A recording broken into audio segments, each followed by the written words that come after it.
family. Call 396-5555. Jacksonville.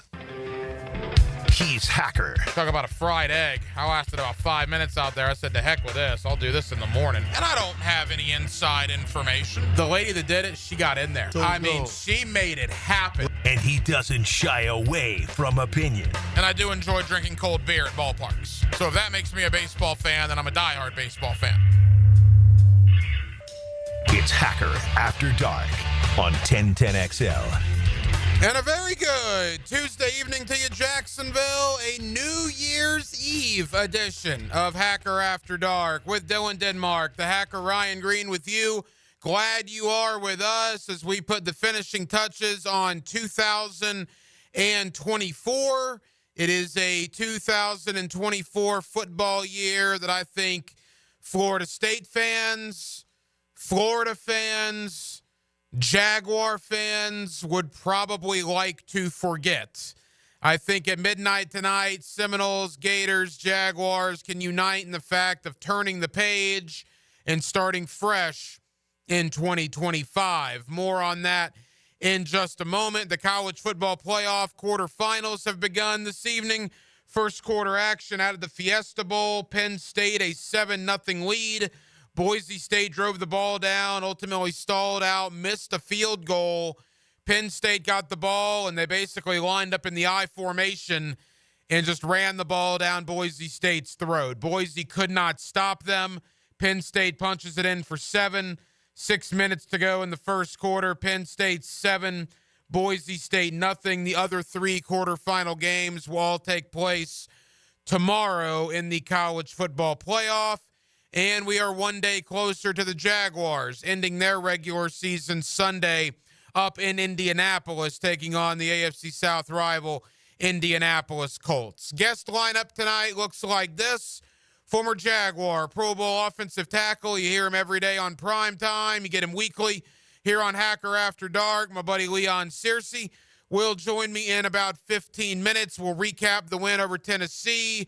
We'll look ahead to Indianapolis, talk about the future of General Manager Trent Baalke and head coach Doug Peterson. So Leon Searcy joins me in about 15 minutes or so. Coming up in about 40 minutes, Brent Beard. You see him locally on First Coast News.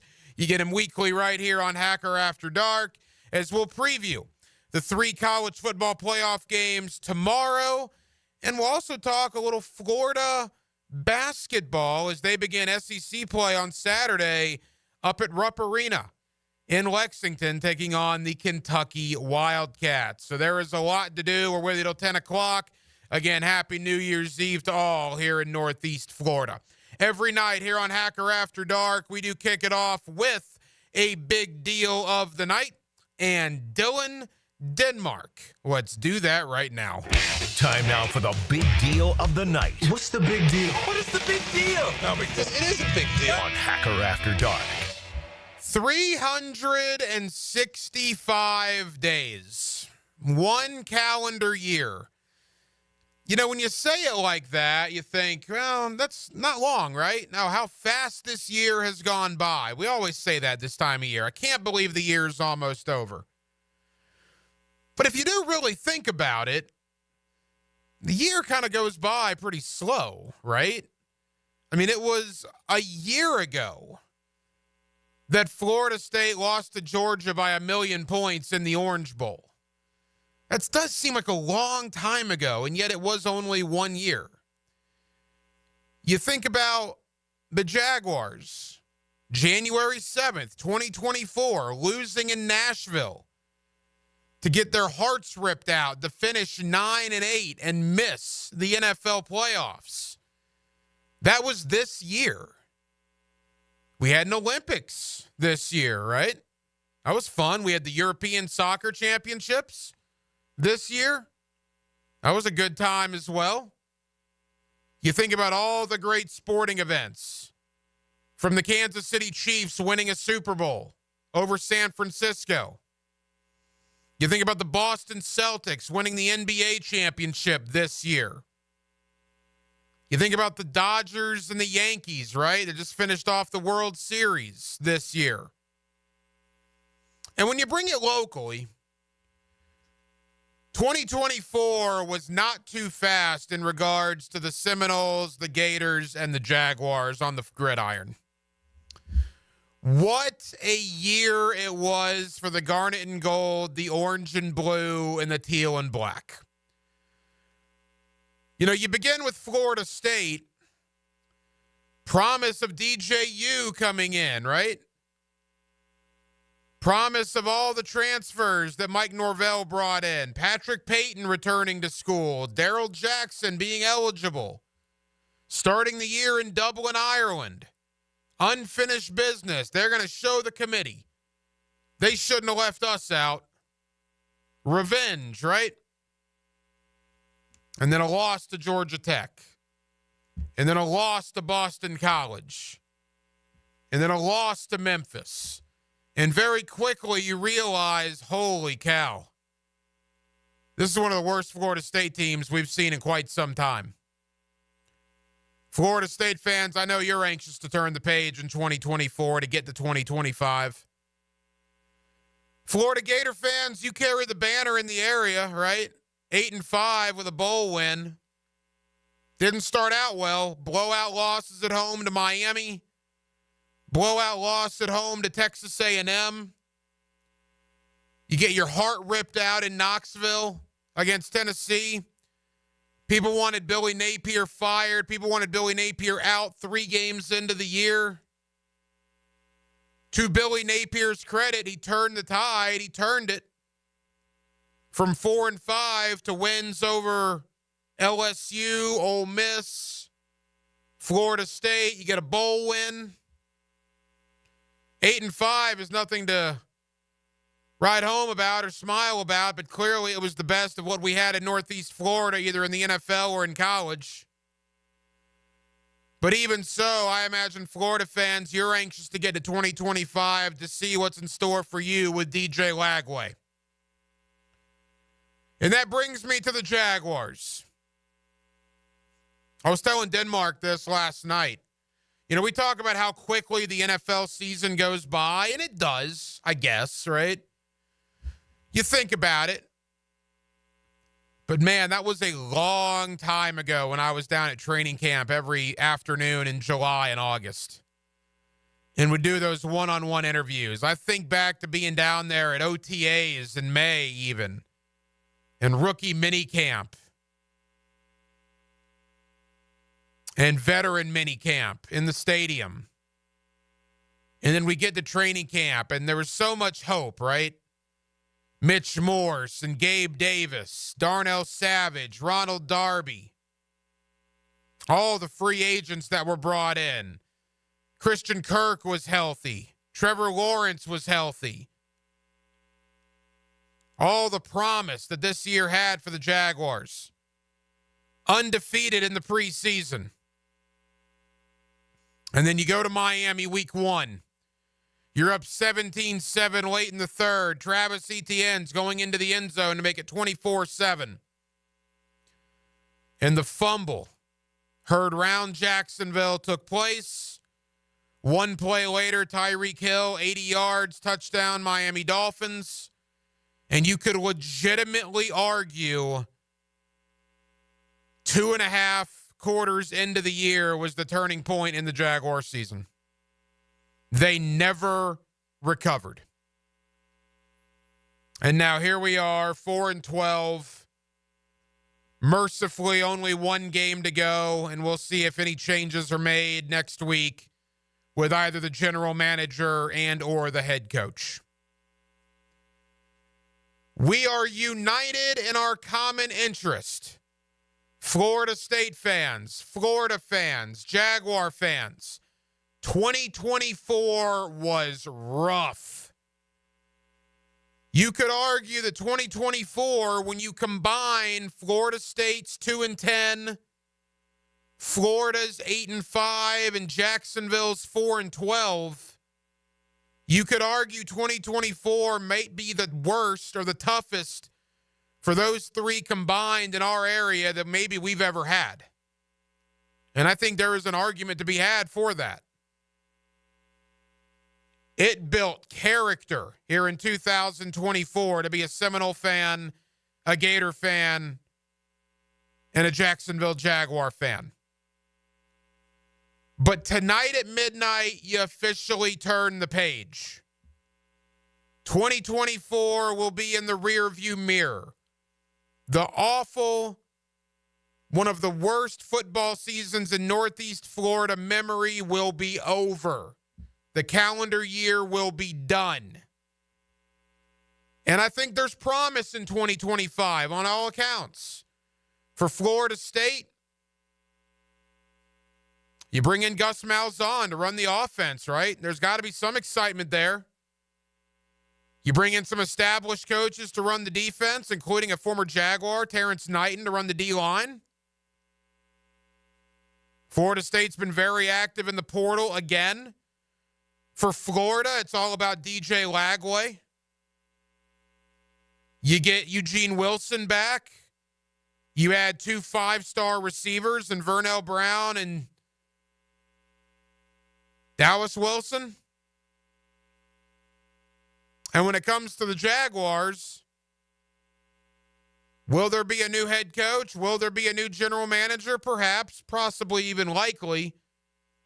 But 2025, the entire offseason will be the offseason of Brian Thomas Jr. If that guy can do what he's doing right now with Mac Jones, Tim Jones, Parker Washington, and Britton Strange, imagine what that guy can do when Trevor Lawrence comes back, when Evan Ingram comes back, when potentially Christian Kirk and Gabe Davis come back. Ladies and gentlemen of Northeast Florida, 2024 was a horrific football year for almost all involved. But tonight at midnight, it's over. The calendar switches. You have survived it. And let's hope for the garnet and gold, the orange and blue, and the teal and black, that the promise of a new year and hope springs eternal for all in 2025.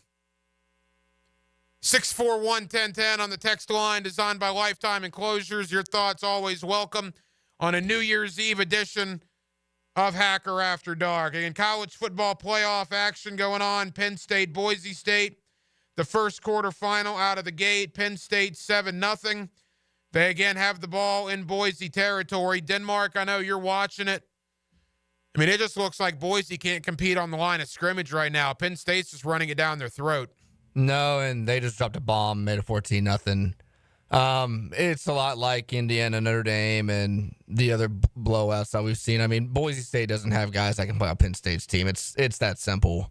And I kind of expected this. The line last week was like at 8.5, and it jumped to 11.5, which is a pretty big jump already, starting at 8. And it looks like Penn State's going to run away with this, and hopefully Boise State doesn't, get fully embarrassed. Well, the committee will see this, and hopefully changes will be made. Again, Boise State deserved to be in the playoff, just as Arizona State tomorrow deserved to be in the playoff. I'm not saying they did not deserve to get in. They did not deserve a bye. They should not be one of the top 4 seeds. You winning your conference and being one of the 4 highest-ranked conference champions should not get you a bye automatically into the quarterfinals. I love the 12-team playoff, but the seeding was flawed this year. Hopefully they learn from this and they make the adjustments moving forward. Again, the fact that on the same side of the bracket, you have Texas, Oregon, and Ohio State, that's nonsense. You could legitimately argue that's 3 of the top 4 teams in America, and they're all on the same side of the bracket. That is nonsense. If Penn State wins this, they get the winner of Notre Dame and Georgia. Again, an injured Georgia team without Carson Beck. The fact that Oregon and Ohio State play tomorrow in the quarterfinals is wild. But it's where we are. We'll keep you updated. Penn State 14-0 over Boise still in the first quarter. Coming up next, let's talk Jaguars. Let's talk Colts. Let's do it with a former Pro Bowler, my friend Leon Searcy. You hear him every day on Primetime. You get him weekly here on Hacker After Dark. Happy New Year's Eve, Jacksonville. We roll on till 10 o'clock right here on 1010XL and 92.5 FM.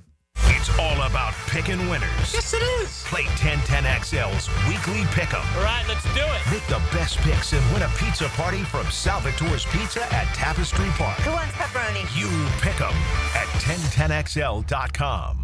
Blue here for the Blue Crab House, located right off of San Jose. It's on Jewington Creek Road. They've been around since 1996. Indoor-outdoor dining. Also, takeout is available at the Blue Crab House. Open 4:30 to 9, Tuesday through Saturday. Sunday, noon until 9. Remember, Tuesday, $2 margaritas. Wednesday, $1 oyster night. How about the blue crabs? How about my personal favorite, the Canadian snow crabs? Whatever it is that you fancy, you get it right there. The Blue Crab House. Awaken 180 weight loss. Happy New Year to everybody. And look, it's a brand new year for me. 2024 will be the year that I am forever grateful for Awaken 180 weight loss. Back in February of 2024, I was 317 pounds. 317. I now end 2024 over 110 pounds down. And it's all thanks to the best weight loss program I've ever been on. I'll remember 2024 for a lot of things. But one of the things right at the top of my list is Awaken 180 weight loss and how they changed my life. How, quite frankly, they probably saved my life. A new year. Guys, gals, if you've been listening to me and it's time for you to make that statement in your life, to lose the weight, go to awaken180weightloss.com. Awaken180weightloss.com. Take it from me. Trust me, they can help you. Awaken 180 weight loss. Why pay more for prescriptions? Stop overpaying and start saving with SingleCare. It's easy. Find your prescription on singlecare.com, show the coupon at the pharmacy, and start saving. SingleCare works at pharmacies nationwide and is completely free to use, whether you have insurance or not. So the next time you fill a prescription, check SingleCare to make sure you're getting the best price. Take control of your prescription costs. Go to singlecare.com or download the free app today. If you have a question about your automobile accident, slip and fall, Social Security, workers' compensation, or medical malpractice claim, visit farahandfarah.com or call 396-5555, Jacksonville. Hey, John, are you a small business owner looking to make the most of your investments? Absolutely. And now is the time to take advantage of some incredible tax deductions. You can qualify for a 2024 tax deduction for up to 60% of the purchase price of a brand new Cadillac. Think Escalade, Lyric, Optic, XT5, and XT6. We have over 100 in stock at Rainy Marion Cadillac, Southside Boulevard, Jacksonville. It's the perfect time to upgrade your business fleet. This is not tax advice. Consult with your tax advisor for further details and to determine eligibility, plus tax tag title $8.99 admin fee and resist all and approved credit. I open the door and take you inside the locker room to get you closer to the field, the players and coaches you care about. Get a look at Hayes' blog on 1010XL.com. My blog is brought to you by Roland Reese Plumbing, where quality and experience count. PRP treatment is kind of the thing these days, and in many cases, it eliminates the need for surgery. This is Sheridan Tootin, and my experience with PRP from Southeast Orthopedic Specialist has been nothing short of great. I'm really feeling much better now. Ask your Southeast Orthopedic Specialist doctor about PRP treatment. This is Dr. Kevin Murphy with Southeast Orthopedic Specialists, where athletes are treated like pros. Relieve pain and get back to life. Southeast Orthopedic Specialists. For lost or broken keys or nearly any make and model of vehicle, call 722-1111 for Instant Keys. Instant Keys. You don't have to go to the dealer. Instant Keys comes to you.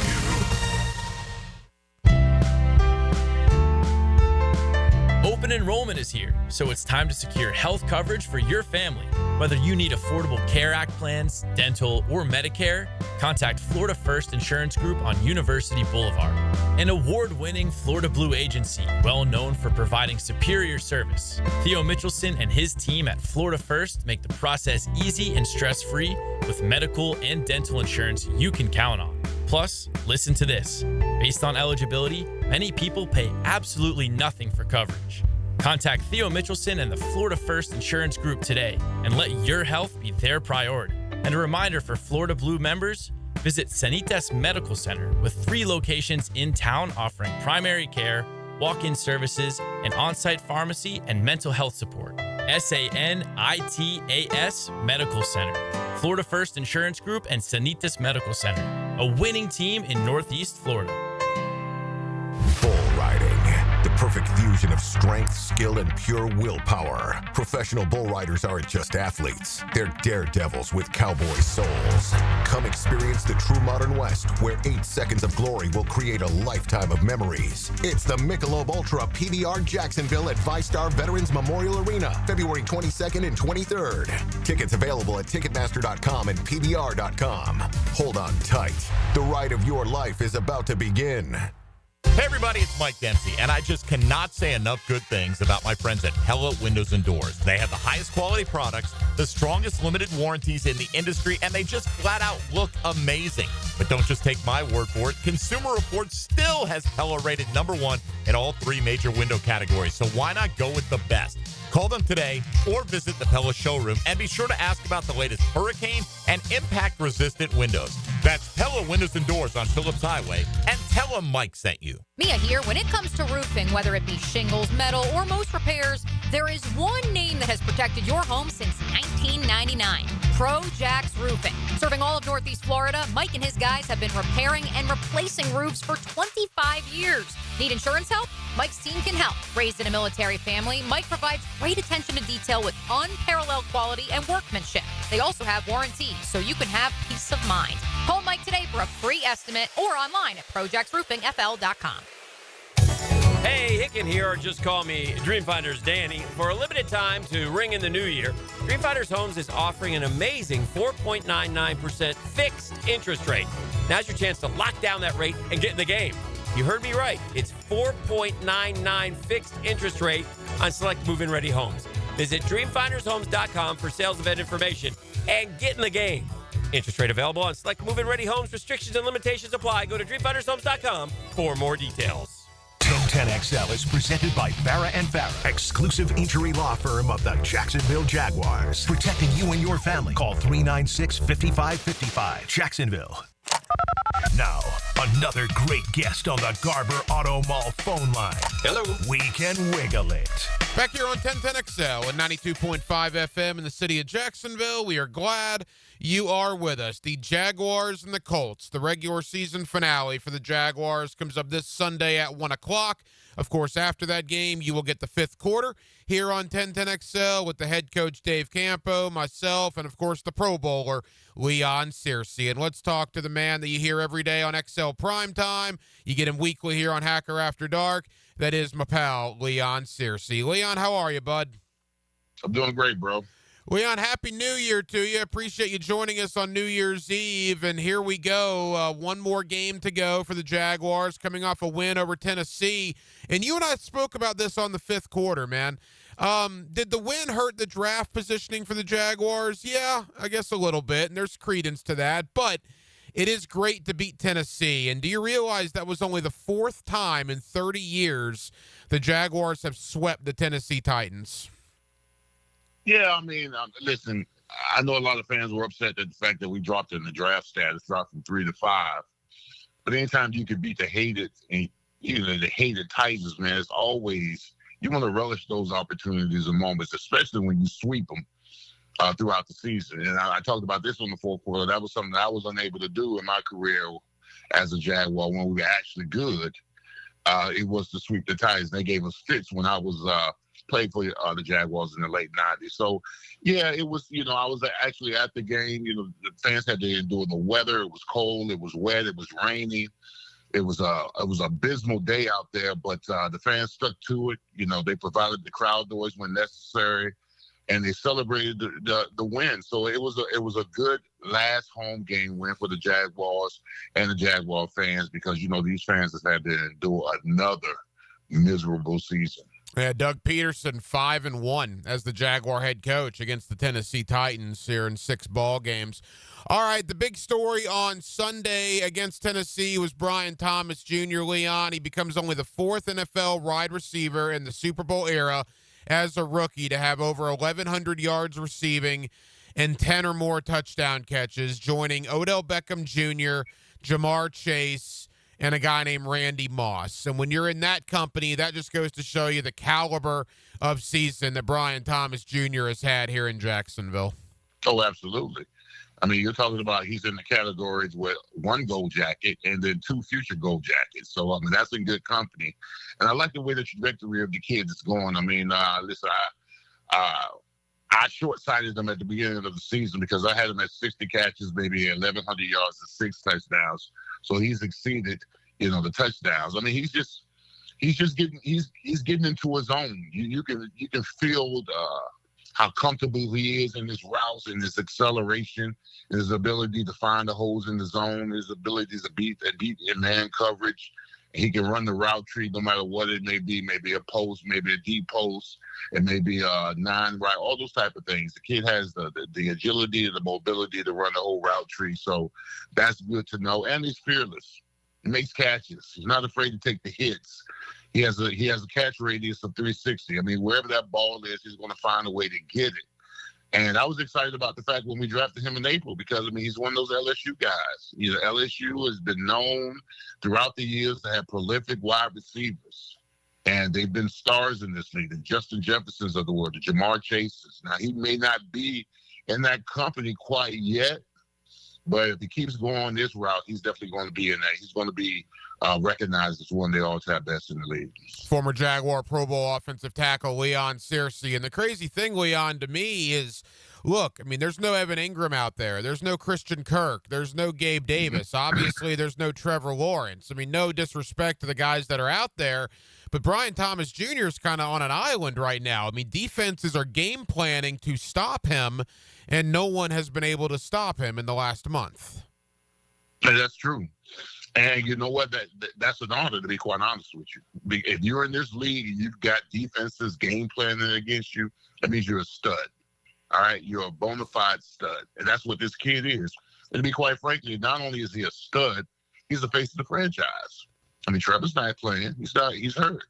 So right now, the attention, rightfully so, has been drawn to BTJ because he's having an outstanding year. I mean, not only having an outstanding year, but he should be the Jaguars MVP. Now, I don't know if you want to give an MVP for a 4-12 team, but I'm sure they have ceremonies and stuff like that where they award guys who were the most outstanding player on the team, and that which he is.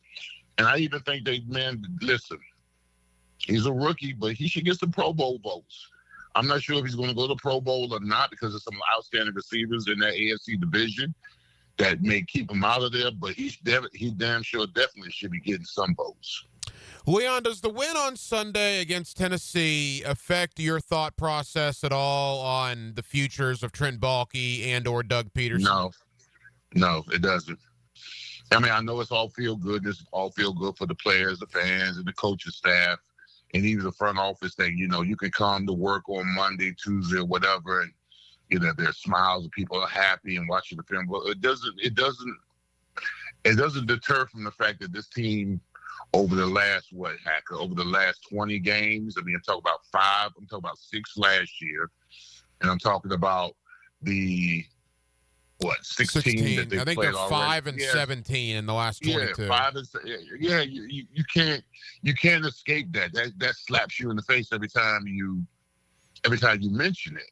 So I mean, you can't. It's unavoidable. And now I was worried about this down the stretch because I looked at the schedule down the stretch and I was like, wow, we got some god awful teams down the stretch that they could actually possibly run the table. And then Shad feels good about the fact that they finished the season strong. But no, you can't ignore the facts that are right. You can't ignore. Well, I keep saying this.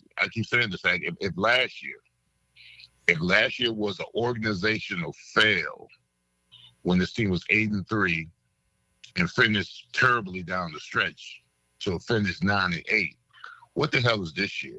What is this year? That was an organizational fail.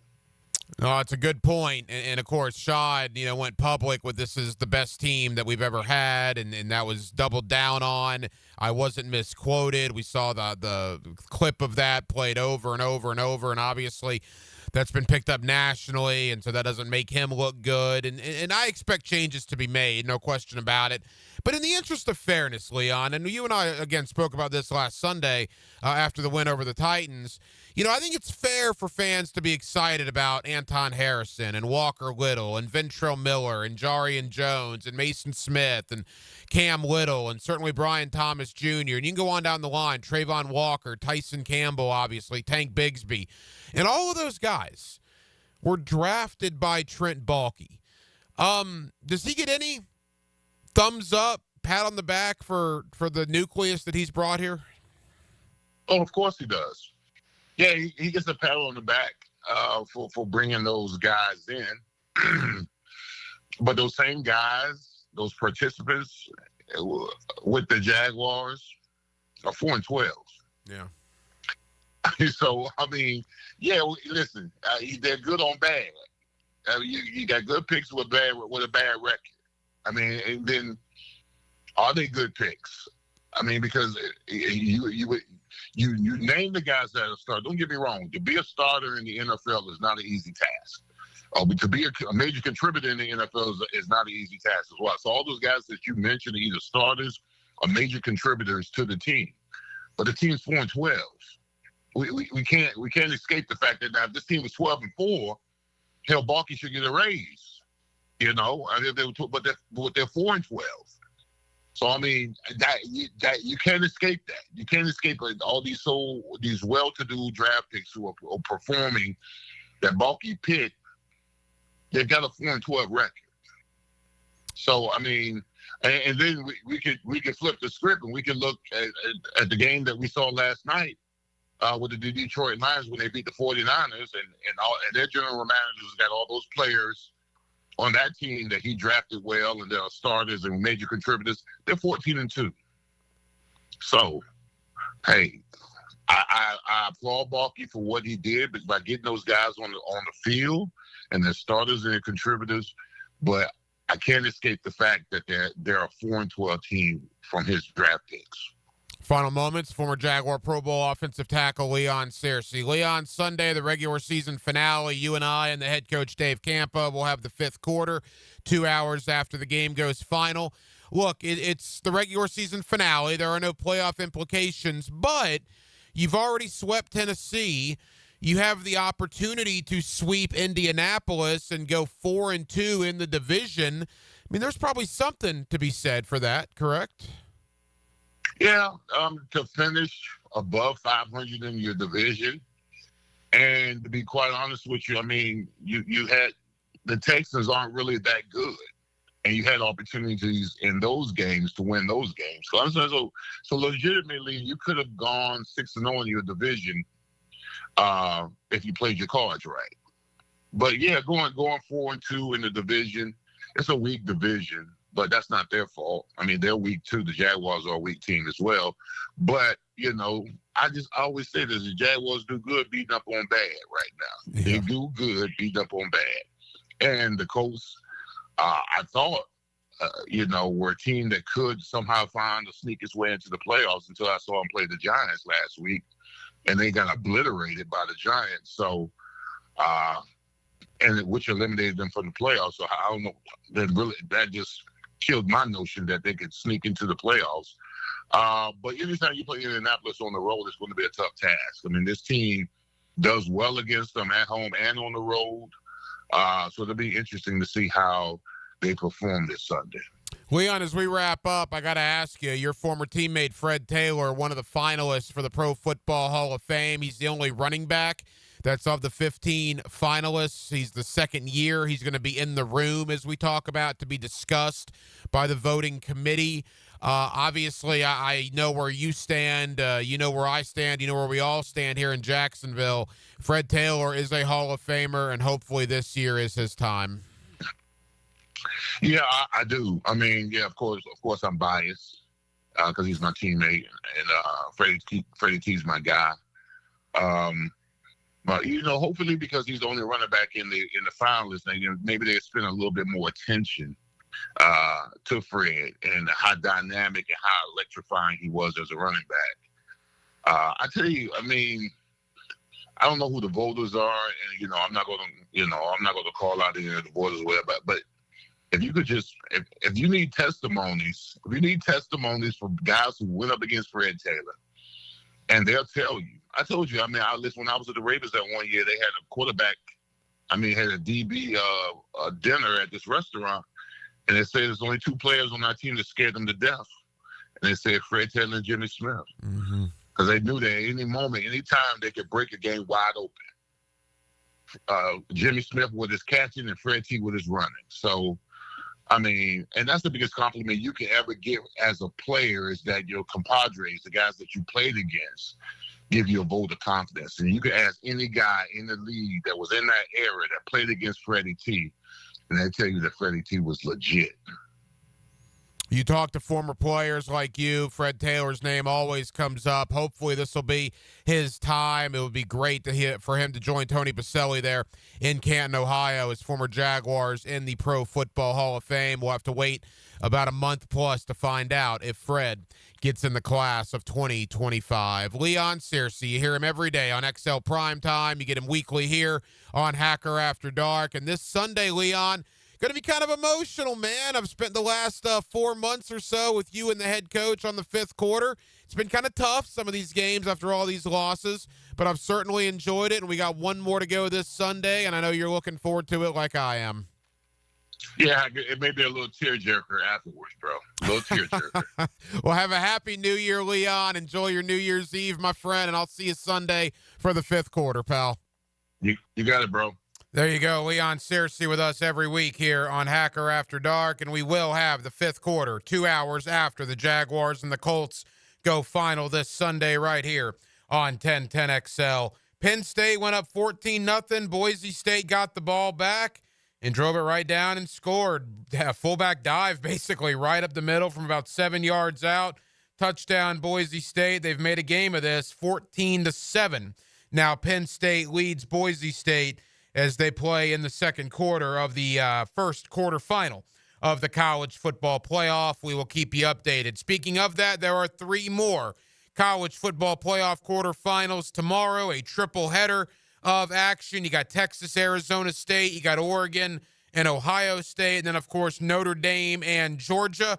Let's preview all of them with my buddy Brent Beard. You see him locally on First Coast News, and you get him weekly right here on Hacker After Dark on a New Year's Eve. Jacksonville, hope you have good plans tonight. Hope you have a plan to get home safe. Enjoy yourself. We're with you till 10 o'clock right here. Hacker After Dark, 1010XL and 92.5 FM. He is our quarterback savant, and he'll take you inside his mind. So you can learn more about the science of quarterbacking. Denny Thompson is the Quarterback Whisperer. Friday mornings on The Drill. Brought to you by Tyson Sound and Security and George Moore Chevrolet. Hacker here, and for the first time in nearly 20 years, I finally get to have a different resolution. Like most of you, mine was always to lose weight. I'd try something for a few weeks, maybe lose a pound or 2, and then give up. Well, I tried. Starting the new year with Awaken 180 isn't a try. It's a sure thing. And why will you stick with it? Because instead of a pound or 2, you'll see results right out of the gate. We all need motivation. After my first 3 weeks with Awaken 180, I was already down 30 pounds. Granted, I had a lot of weight to lose, but look at Dempsey, look at Matt Hayes. Those guys had results out of the gate too. Dempsey dropped 9 pounds his first week, Matt dropped 12 pounds. Regardless of the weight you need to drop, seeing those fast results will motivate you to reach your goal. Guys, girls, losing weight regardless of how many times you've tried is possible with Awaken 180. Make the sure bet and make 2025 the last time losing weight is your New Year's resolution. Online at awaken180weightloss.com. This is your Mad Dad's Update with Chapter President Donald Ford. In our effort to curb crime, drugs, and violence during the summer months, we are offering Friday Night Lights. It has already started and will be going until school starts back. It is every Friday night from 6:30 to 9:30 at the Blacktop, 5732 Normandy Boulevard, and behind the Potter's House Christian Academy. We manage 3 basketball courts. You are not running on the cement. We have covering on each court: the Lakers, the Magic, and the Heat. Ages 15 to 40 years old. This will give them something to do other than selling drugs and getting into trouble. We have monitors there giving leadership. We have to wake up, stand up, and speak up. Hit me on Facebook and tell me what you think. Or MattDadJacksonville.com. Hi, this is Dave Barker. Multi-unit hair grafting is now available at IHRS and can give you 3 times more hair in one procedure over a traditional hair transplant. Multi-unit hair grafting gave me more hair in one procedure and within my budget. You can grow your hair back with this exclusive new procedure. Call for a free evaluation. Call IHRS 904-777-IHRS 777-IHRS 777-4477. The Florida Forum welcomes New York Times bestselling author Deepak Chopra, moderated by Shad Khan, January 15th. Funds raised for a Kids Care Mobile ICU, a neonatal and pediatric critical care transport vehicle. Kids Care vehicles and helicopters safely transport more than 2,200 infants and children a year to Wolfson Children's Hospital. To get your tickets, call 202-2886 or click thefloridaforum.com. Start your Sunday off with a cup of Joe and some sports medicine intel. This is Joe C. inviting you to join me and Dr. George Bari for Breaking Bones every Sunday morning at 7:30. And if you miss an episode, just look for Breaking Bones wherever you listen to podcasts. Blue for Shinatri Chiropractic. They've helped me get rid of my headaches and pain in my neck and back. Are you suffering from an auto accident? What about TMJ pain? Headaches associated with jaw clenching, grinding of the teeth, or stress-related disorders?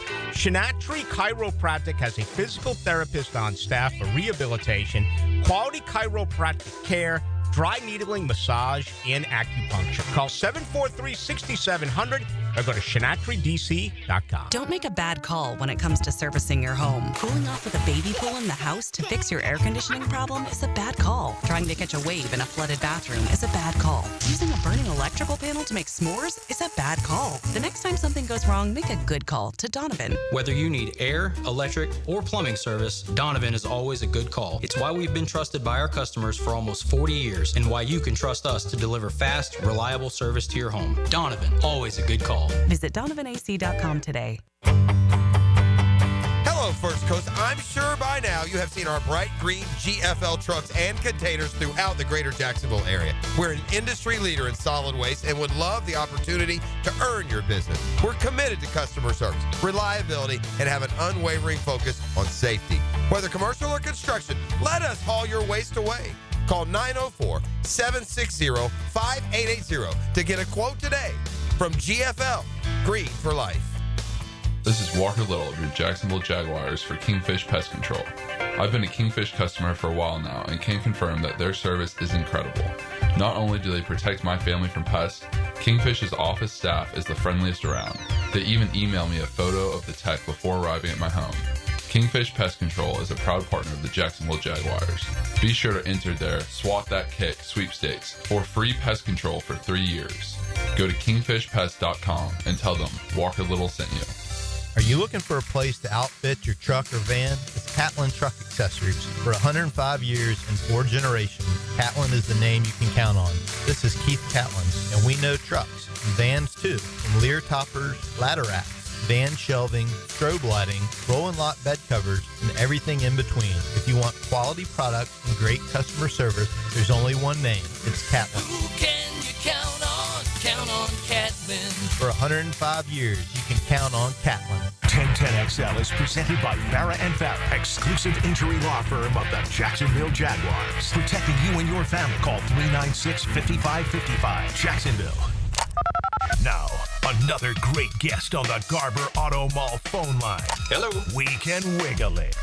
Back here on 1010XL at 92.5 FM in the city of Jacksonville. We are glad you are with us. Boy, there's a lot going on in the world of college football. The transfer portal has kind of shut down, at least for this part of the year. We got college football playoff games, actually one going on right now, the other 3 tomorrow. We're right in the middle of bowl season. There's a lot to get into with that. Let me go to my buddy Brent Beard. You see him locally on First Coast News, and you get him weekly right here on Hacker After Dark. Mr. Beard, Happy New Year to you, my friend. Well, Happy New Year to you, and it's been a really good new year for a lot of teams and not so much for others, like the ACC, for instance, that have really had such a terrible bowl season all the way together. But look, it's incredibly fun as we get into the new year. Now, once you think about this, you probably have. We used to basically have the college football season was over on January 1 or shortly thereafter. And not only are we sailing past January 1 and we're going to January the 20th.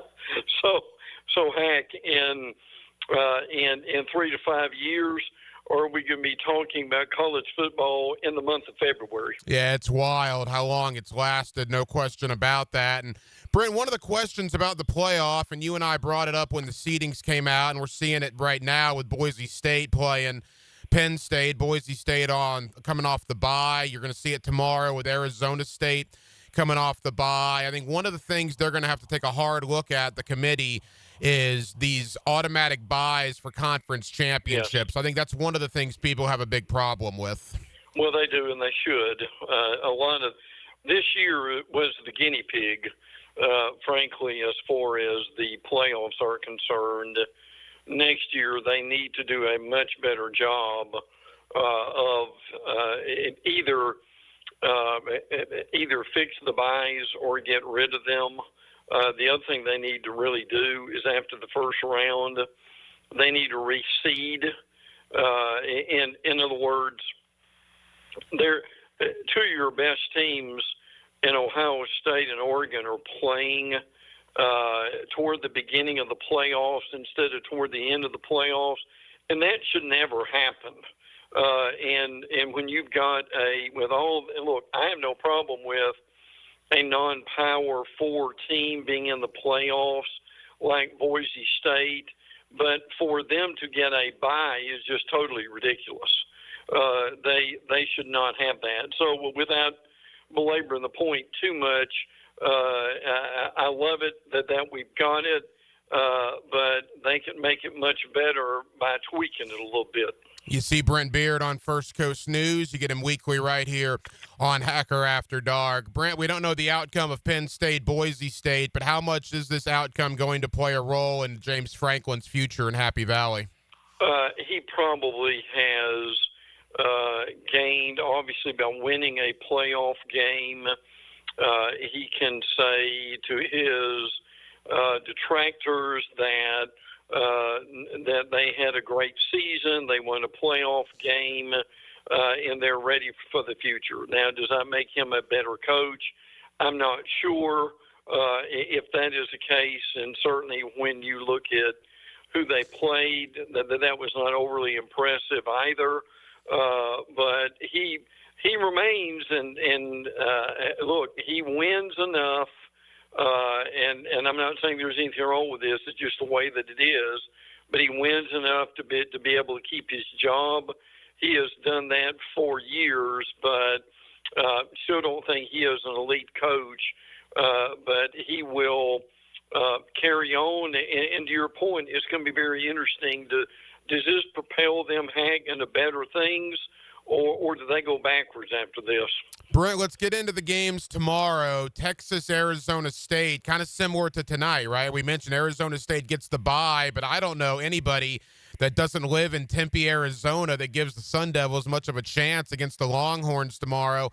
Do you think Texas has an easy time with this?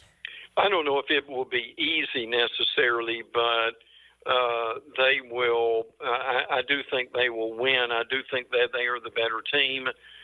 Jordan Tyson at Arizona State, their leading receiver, has a collarbone, so he is out. They're starting nickel cornerback Shamari Simmons.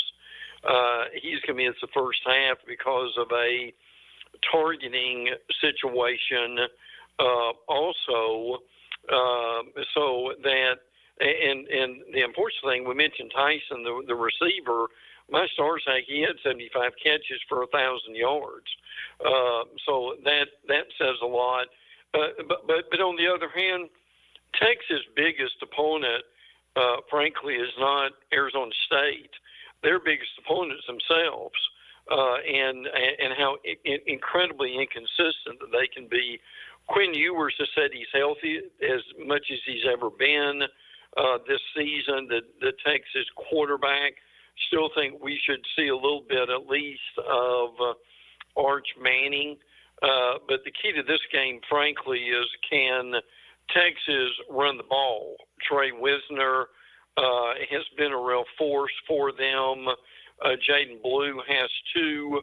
And their defense, I think, is probably underrated to some degree. They've been very effective this year, even after losing the Sweat kid on the defensive line last year and losing Bo Davis to LSU.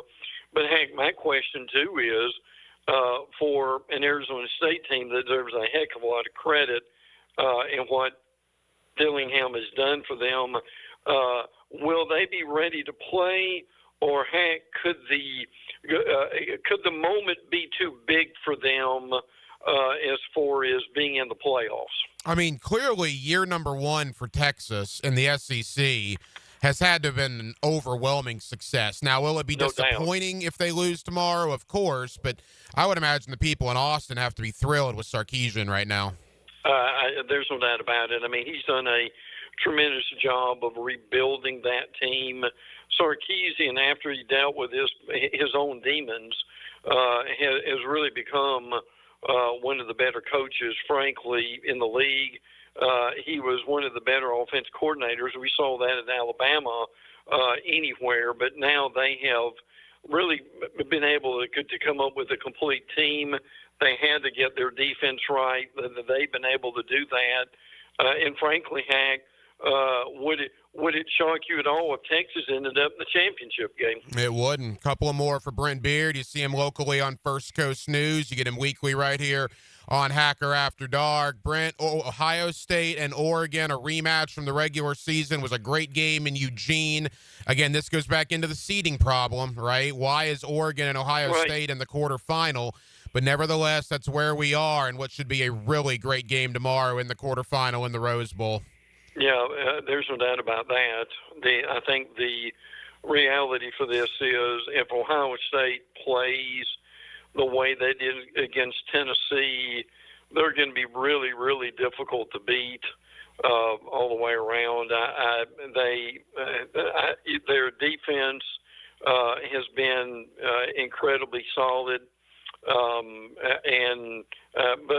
but again, the Oregon situation, I think, is very interesting. I mean, obviously, they are the number one seed. They've had time off.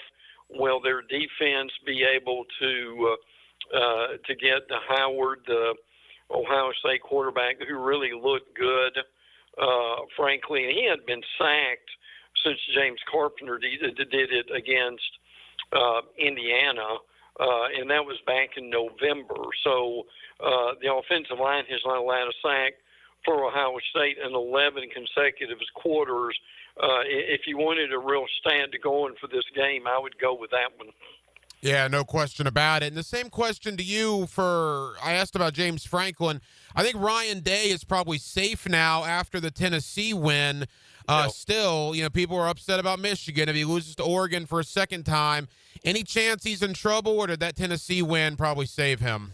I think the Tennessee win saved him. I mean, if Oregon really played out of their mind and won in a rout, he could be in trouble again. But he's not going to be forgiven by that fan base, frankly, until that they're able to have a good in a deep playoff run and more than anything else to beat Michigan. His situation is similar to Billy Napier's. What it really means, I think, will be he will certainly be able to – I think he certainly will be able to come back next year. You can't fire a coach after winning a playoff game. But at the same time, these guys still are on short leashes depending on how they do against the rivals. Yeah, he's got to figure out a way to beat Michigan. There's absolutely no question about that. That brings us to Notre Dame and Georgia, the one that's kind of probably the biggest local interest here in Jacksonville. Obviously, Carson Beck is not going to be playing in this game. Carson just declared for the NFL draft. We know he's out with the shoulder injury. Gunnar Stockton gets the start for the Dogs. That's a tough assignment against Riley Leonard and the Irish. What do you think, Notre Dame and Georgia? Well, this is a phone booth line of scrimmage game.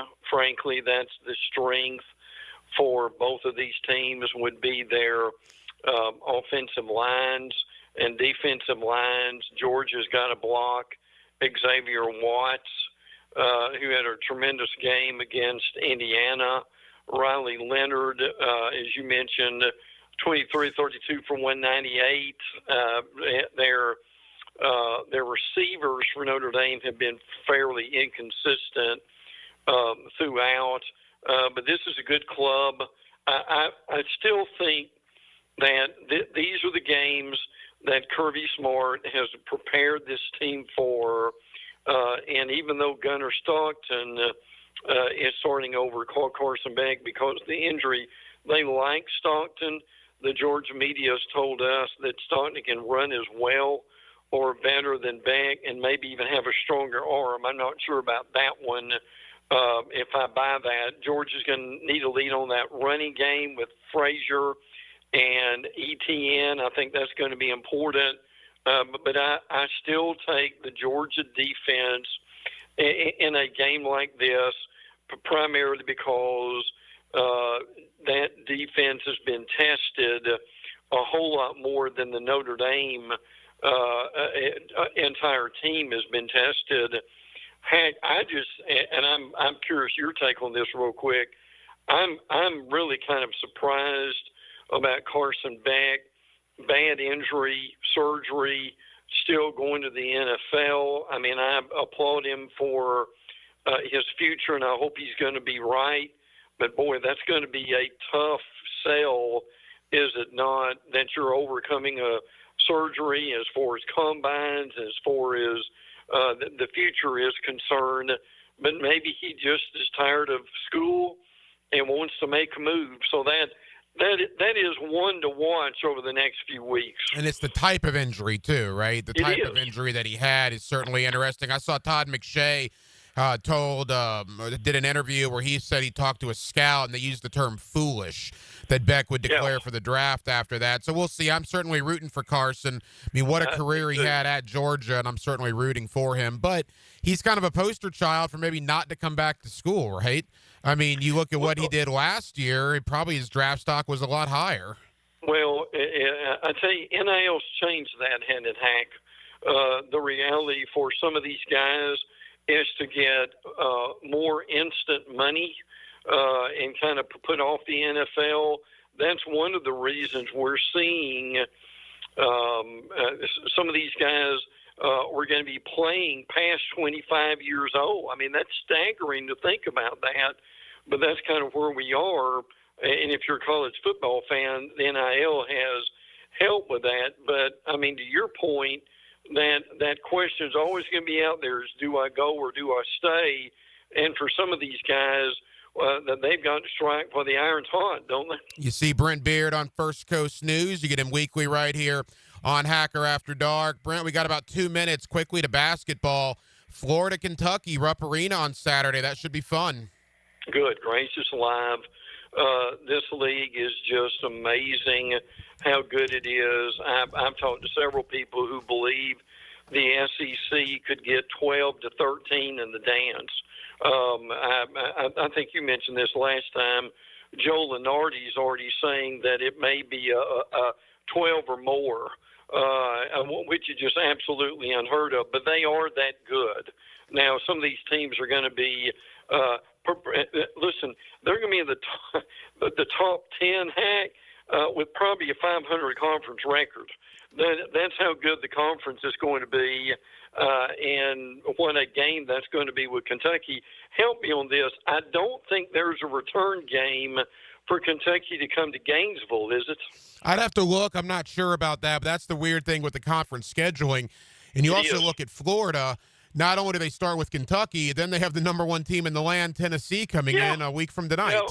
Yeah, it's just incredible. I mean, there are no off weeks, frankly. I mean, there's, there are going to be a few teams that obviously not everyone can win, but it is truly going to be amazing the strength. But that's what that was a challenge for the SEC 10 to 15 years ago, is make your basketball better, and boy, have they done that. You see Brent Beard on First Coast News. You get him weekly with us here on Hacker After Dark. Brent, Happy New Year to you, my friend. Always appreciate it. We'll be back to recap the quarterfinals and preview the Final Four in college football next week. Thank you, buddy.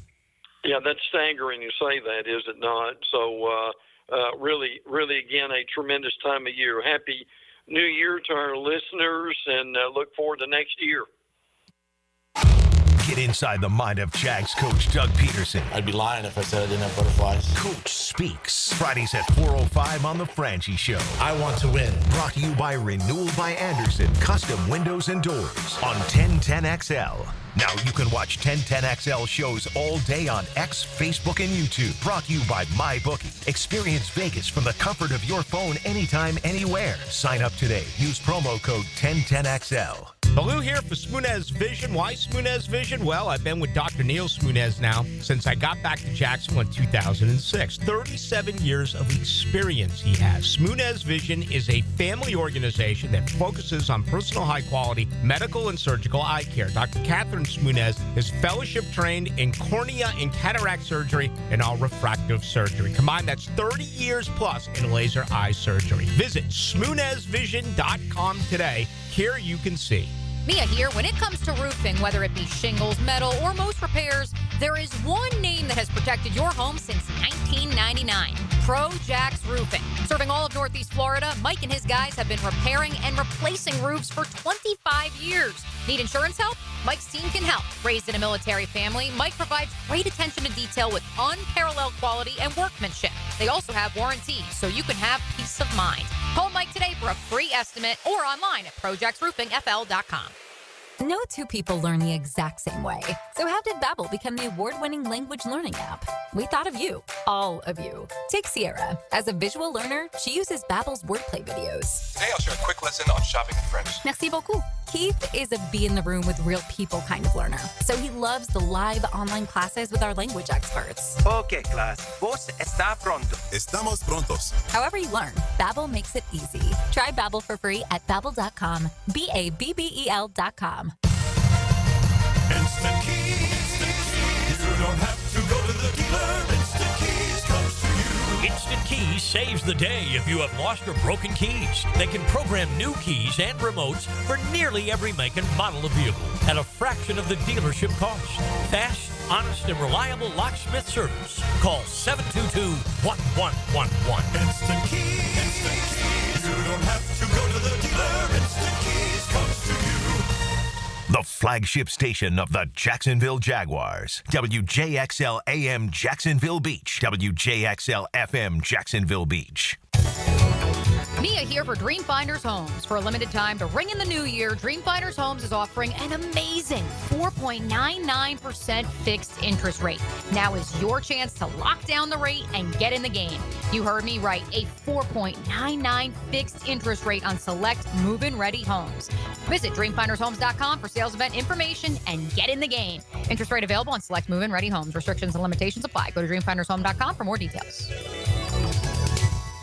Hey folks, Dave Binion with Zero Res. I asked my wife what she wants for Christmas, and she said the same thing she does every year. She wants a clean home full of family and friends. That means the carpets, the tile and grout, the large oriental rug in our family room, and the huge sectional sofa that everyone loves to hang out on all need a good Zero Res cleaning. Give Zero Res a call and get your carpets cleaned for only $49 a room, and get your tile and grout cleaned for 25% off. Zero Res spelled forward or backwards, it's the right way to clean. Zero Res. Frank Franzi here for Stanley Pools. You know, pool design has come a long way, and if your pool is outdated, Stanley Pools specializes in bringing older pools up to date for the whole family to enjoy. That's why I did it a few years ago, and man, I love the way my pool looks now after we added travertine pavers and so much else. Stanley Pools has been serving our community since 1988, so call them today at 269-7277 or find them online at stanleypoolsfl.com. That's Stanley Pools, a family tradition of fine swimming pools. Make a resolution this new year to send all of your friends or family a Kuhn Flowers floral arrangement. Or how about just sending one person you love a floral arrangement? Kuhn Flowers can handle it all. Tailgate special alert. 3 pounds of marinated chicken, 2 pounds of marinated steak tips, 2 pounds of fresh ground beef, and 2 pounds of homemade sausage for only $80 to feed your crew. For tasty tips and juicy breasts, choose Southern Steer Butcher. 1010XL is presented by Farah & Farah, exclusive injury law firm of the Jacksonville Jaguars. Protecting you and your family. Call 396-5555. Jacksonville. Hacker After Dark on 1010XL. Halftime, Hacker After Dark, 1 hour down, 1 hour to go on this New Year's Eve. We'll take you up till 10 o'clock tonight, 1010XL, 92.5 FM. Coming up at the bottom of the 9 o'clock hour, we will head up to Indianapolis, Indiana. My buddy Derek Schultz of ISC Sports Network. He's one of our guys when it comes to the Indianapolis Colts. We'll get the Colts side of the matchup with the Jaguars coming up this Sunday. A Colts team that was officially eliminated from the playoffs this past week in that loss to the lowly New York Giants. Kind of where is Indianapolis coming into this game? Where is Shane Steichen, the head coach? Is there a potential hot seat brewing for Shane Steichen? What about Anthony Richardson and his future in Indianapolis? A lot of questions. Keep in mind, Jacksonville has already swept Tennessee. They could sweep Indy, right? They could be 4-2 in the division if they get the win on Sunday up in Indy. So Derek Schultz of the ISC Sports Network in Indianapolis joins us at the bottom of the hour. Coming up in less than 10 minutes, Jamal St. Cyr of Channel 4 will stop by to talk a little Brian Thomas Jr., a little Trent Baalke, Doug Peterson, and all things Jacksonville Jaguars. So all Jaguar Colts talk coming up for about the next 50 minutes or so. Before we get there, we'll update you in the college football playoff. Look, there was some thought early in the game that Penn State might run Boise out of the stadium. Penn State was up 14-0 before you basically snapped your finger. Well, now here we are, a minute to go in the first half, and it's 14-7. If nothing else, Denmark, it looks as if Boise State belongs on the field with Penn State. I think there was some question about that when the game started, but it looks like Boise's gotten more comfortable. They've hurt Penn State a little bit with their running game, and Boise making a game out of this, at least right now. Yeah, there was a point where Boise fumbled, and you're like, geez, Penn State's about to go up 21-0, then Penn State give them a fumble right back. And, Boise's, they found a drive. They had one good drive, and then Penn State, they've been really hurt by their own penalties. They had a face mask called back, a holding called back. Penn State's moving the ball, but they just can't get out of their own way. It feels like it's going to be a game for at least this third quarter. There's about a minute left till the half. Yeah, Penn State 14-7, 1 minute to go in the second quarter. Again, the winner of this game will get the winner of Georgia and Notre Dame. That's tomorrow night. Of course, Carson Beck will not be playing in that game. Gunnar Stockton will be the starting quarterback for the Dogs. That is the nightcap tomorrow night on a triple header of college football playoff action. I believe it begins at 1 o'clock tomorrow with Texas and Arizona State. Then at 5 o'clock, the Rose Bowl, probably the biggest one, right, nationally, Oregon and Ohio State. And then the nightcap tomorrow night, Notre Dame and Georgia. For our purposes here on Hacker After Dark, we will be with you again on Friday this week. We're off tomorrow for New Year's Day, and then Thursday night we will air the Gator Bowl here on 1010XL between Duke and Ole Miss. But Denmark and I will rejoin you to close out the week on Friday, January the 3rd, I guess, here on Hacker After Dark. Coming up next, we're all Jaguars Colts. Again, at the bottom of the hour, we will head to Indianapolis. Derek Schultz is one of our guys up in Indy with the ISC Sports Network as we look at the Indianapolis Colt perspective on the regular season finale coming up on Sunday. Before we get there, Jamal St. Cyr, my pal from Channel 4. Let's talk about Brian Thomas Jr.'s record-setting rookie year Again, over 1,100 yards and 10 or more touchdowns. BTJ is now only the fourth wide receiver in the Super Bowl era as a rookie to accomplish that, joining Odell Beckham Jr., Jamar Chase, and Randy Moss. That is rarefied air for BTJ. I want to talk about him, but certainly talk about the future, what is expected with Trent Baalke and Doug Peterson. We'll talk to Jamal St. Cyr about all of that coming up next here on a New Year's Eve edition of Hacker After Dark with Dylan Denmark, the Hacker Ryan Green with you. Jacksonville, we are glad you are bringing in the new year with us right here on 1010XL and on 92.5 FM. English is their second language. Their native tongue is teal and black. Let's go! Mike Dempsey and Fat Tony bring you Jaguars Today. From the Renewal by Anderson Custom Windows and Doors Studios. 10 to noon on 1010XL. Blue here for the Blue Crab House, located right off of San Jose. It's on Jewington Creek Road. They've been around since 1996. Indoor-outdoor dining. Also, takeout is available at the Blue Crab House. Open 4:30 to 9, Tuesday through Saturday. Sunday, noon until 9. Remember, Tuesday, $2 margaritas. Wednesday, $1 oyster night. How about the blue crabs? How about my personal favorite, the Canadian snow crabs? Whatever it is that you fancy, you get it right there. The Blue Crab House. Hello, First Coast. I'm sure by now you have seen our bright green GFL trucks and containers throughout the greater Jacksonville area. We're an industry leader in solid waste and would love the opportunity to earn your business. We're committed to customer service, reliability, and have an unwavering focus on safety. Whether commercial or construction, let us haul your waste away. Call 904-760-5880 to get a quote today from GFL, Green for Life.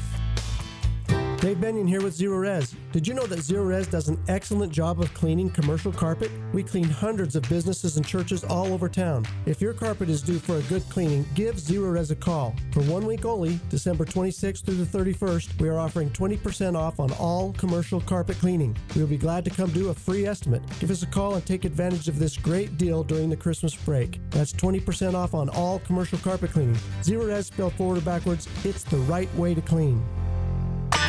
Roland Reich Plumbing, there when you need them. Big or small plumbing problem, call Roland Reich Plumbing anytime at 260-7059. 260-7059, where quality and experience count. The best teal-colored coverage includes Mia's Quick Hits. Get the latest news from inside the building and around the league. I'm Mia O'Brien, 1010XL's NFL Insider. Driven by Arlington Toyota. Available on the video and social channels of 1010XL. Hey, John, are you a small business owner looking to make the most of your investments? Absolutely. And now is the time to take advantage of some incredible tax deductions. You can qualify for a 2024 tax deduction for up to 60% of the purchase price of a brand new Cadillac. Think Escalade, Lyric, Optic, XT5, and XT6. We have over 100 in stock at Rainy Marion Cadillac, Southside Boulevard, Jacksonville. It's the perfect time to upgrade your business fleet. This is not tax advice. Consult with your tax advisor for further details and to determine eligibility. Plus tax tag title $8.99 admin fee and resist all and approved credit. Hello, sports fans. Hicken here. Let's talk skin. I Am Beaches Dermatology are reminding you to wear your sunscreen. If you're an active parent hanging at the fields, in your boat to fish, or like to chill at the sandbar, wear sunscreen. But if you're the one that decided for years it's not cool, guess what? Cancer isn't cool either. So when grabbing the clubs for your tea time, gassing up the boat, or grabbing the chairs for your kids' games, make sure you bring the screen. Any concerns now? Give Beaches Dermatology a call online at beachesdermatology.com. Open enrollment is here, so it's time to secure health coverage for your family. Whether you need Affordable Care Act plans, dental, or Medicare, visit one of the Florida Blue pop-up enrollment tents near you. They make the process easy and stress-free, with medical and dental insurance you can count on. Plus, listen to this. Based on eligibility, many people pay absolutely nothing for coverage. Find a pop-up tent in the Rose parking lot on Beach Boulevard near Southside, and at Night of Wonders at the Orange Park Mall. Here's a reminder for Florida Blue members. You can access Sanitas Medical Center with 3 locations around town offering primary care, walk-in services, an on-site pharmacy, and mental health support. 3 Sanitas medical centers, and 2 convenient Florida Blue pop-up enrollment sites combined for a winning team in Northeast Florida insurance coverage. Get off the ladder and put on the helmet with Gutter Helmet of North Florida. We are family owned and manufactured locally. Cleaning your gutters is a dangerous and dirty job. That's why with Gutter Helmet, you'll never clean your gutters again. Water goes in your gutters while trash and debris go on the ground. It won't collect like filters do. Gutter Helmet protects. Call now for 10% off and a free gutter cleaning and tune-up with your purchase of Gutter Helmet. Call 904-762-7779. I'm with Greg from Cycles of Jacksonville. And Greg, when you start to shift from warmer weather into some cooler weather, you can get on the road. What has Honda got to offer? Honda's got a bunch of great bikes. They've got the new e-clutch technology, which means you can ride without using your clutch. And I love the fact you can go automatic on a bike, which was unheard of for a while. It was for a long time, and Honda has mastered it. You can log on, cyclesofjacksonville.com, see all they have to offer, or drop by the showroom. They're on Atlantic near Regency. That's Cycles of Jacksonville. Have you or someone you care about been arrested or had their driver's license taken away? I'm Susan Cohen, and I work with David Robbins at the law firm of Epstein & Robbins. We are experienced fighters for those charged with DUI and all criminal offenses. I've been named the best DUI attorney in the state, and David has been named the best criminal defense lawyer in Jacksonville. In your battle with the justice system, there is only one thing you need to know. Dial David 24/7 at Epstein & Robbins, 354-5645. New and pre-owned firearms are always in stock at Beach's Jewelry and Pawn in Jacksonville Beach. Want a new sidearm or rifle? Brands like Kimbar, Smith & Wesson, Sig Sauer, and Beretta. No lines, no hassle. Beach's Jewelry and Pawn in Jacksonville Beach. 1010XL is presented by Farah & Farah, exclusive injury law firm of the Jacksonville Jaguars. Protecting you and your family. Call 396-5555. Jacksonville. Now, another great guest on the Garber Auto Mall phone line. Hello. We can wiggle it. Back here on 1010XL at 92.5 FM in the city of Jacksonville. We are glad you are with us. The Jaguars and the Colts come up this Sunday, the regular season finale for the Jacksonville Jaguars. Of course, they're coming off a victory yesterday over the Tennessee Titans, get their 4th victory of the year, their 3rd victory in the AFC South, and they have now swept their rivals up in Nashville. Let's talk about the win. Let's preview Indianapolis a little bit, but let's probably focus mostly on what the future holds for this organization. And let's do that with my buddy Jamal St. Cyr of Channel 4, always kind enough to join us here on 1010XL in Jacksonville. Jamal, hope you had a happy holidays, man. How are you? I'm doing great. Yeah, I had a great holiday. Jaguars got a win. Hope you and your family had a good one too, Hacker. Appreciate you having me on. Yeah, man, always. And look, it was good for the fans. I kind of changed my tone on that towards the end of last week, Jamal. Look, they cost themselves some draft positioning yesterday, and we'll get to that. But the home fans had only experienced one win this year coming into yesterday. I believe 4 wins total between last year and this year. And I thought it was good that the Jaguars went out there. It's always good to beat Tennessee, Jamal, and you can tell the home crowd really enjoyed the effort. It was the Titans. It was the Titans. A win against the Titans can never be undersold. We can talk about tanking, talk about draft position all we want. It was the Titans. Beating that team matters. This is the 2nd sweep of the Titans in the last 3 seasons, and that means Doug Peterson is now the only coach in franchise history to have swept the Titans more than once. That's something that matters. That is something that matters. So, yeah, for sure. It is a huge win for the fan base, huge win for the team, and sadly, one for the record books because now Doug moves past Jack Del Rio and Tom Coughlin, who were only able to sweep the Titans once and becomes the only coach to do it twice. That's wild to think about, no question about it. And clearly the big story coming out of the game, and he's been the bright spot of bright spots in what has been a nightmare season, Jamal, is Brian Thomas Jr. I'm not sure if he's not a top 10 wide receiver in the league right now. I mean, he's going to have over 1,200 yards probably when all is said and done after this Sunday in Indianapolis. He's probably going to have, 85-plus catches. Maybe he finds the end zone again. I mean, that stat where he joins Randy Moss, Odell Beckham, and Jamar Chase as the only wide receivers in the Super Bowl era in their rookie years to have 1,100-plus yards and at least 10 receiving touchdowns. That is wild. I mean, what a year Brian Thomas has put together. Yeah, he's fantastic. I mean, he is a star. They nailed that one. They absolutely nailed that. I mean, we'll give Trent Baalke a bunch of grief around here, but I mean, the trade back and to pick up some draft picks and still get that guy. I mean, you can't knock him for that one. That was a brilliant move. It has worked out fantastic. He is a star rising. And I mean, all his teammates rave about his work ethic, the way he's playing. And anytime you can hear a receiver mentioned in the same conversation as Randy Moss, he's doing something right. Yeah, there's no doubt. And what I love about him, and you and I have talked about this briefly, but you're seeing it more and more as the year goes on, is the confidence of Brian Thomas. I mean, he caught that ball over Jarvis Brownlee yesterday, and he did the too short sign to him. I mean, there's a swag about him that all the great ones have as wide receivers in the NFL, Jamal, and it looks like Brian Thomas Jr. has that as well. Oh, he definitely does. I mean, and the funny thing is he has like that quiet demeanor to like everybody else. And, some of his teammates like Mason Smith said, no, that's just how he is all the time. He's just only like that if you really know him. And you're starting to see that really know him kind of personality is coming out on the field, which you can tell like he's comfortable now. The game is slowed down. I was talking to Jarian Jones in the locker room yesterday after the game and was asking him about the game slowing down at this point and how quickly that happened and how he's also feeling more comfortable. You can tell these rookies are kind of hitting their stride. At one point, you're looking at it and you're saying, oh, and then now Brian Thomas Jr. is the game slowed down for him. He's out there rolling. They keep feeding the offense through him and he keeps thriving. So I don't know. I know Doug Peterson's talked about loading his plate to see how much he can handle. I think that at this point, Brian Thomas Jr. has shown that as much as you're willing to give him, he can handle it. Jamal St. Cyr of Channel 4 here with us on 1010XL in Jacksonville. You talk about the rookie class really hitting their stride. BTJ, obviously. Mason Smith, another sack yesterday. He's played really well the last couple of games. Jarian Jones has been pretty good all year. Cam Little is one of the best kickers in the league. I mean, I think he's 24 of 26 with field goals, a long of 59. Bad weather conditions yesterday, and he drilled every kick that he had.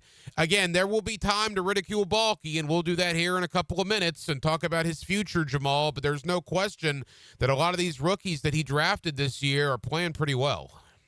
Yeah, look, this draft class so far, early returns are good. I mean, there were questions about Mason Smith when he was inactive, and he's kind of self-admitted that he wasn't preparing right early in the season and doing the work that he needed to do to be ready, and now he's kind of quickly figured that out and has pivoted. Mason's got 3 sacks on the season. Not a huge number, but for the Jaguars, a team that hasn't had many guys stacking up sacks, that's big, and that's a sign of possible things to come from Mason. Jarian Jones, look, I think Jarian Jones is going to be really good. I think he is going to be really good. I really do think they got a good one in Jarian. That nickel role, he's going to fly around. He's going to be a leader on that defense. I think he's going to be a guy that we're talking about as like a pillar for this team for a while.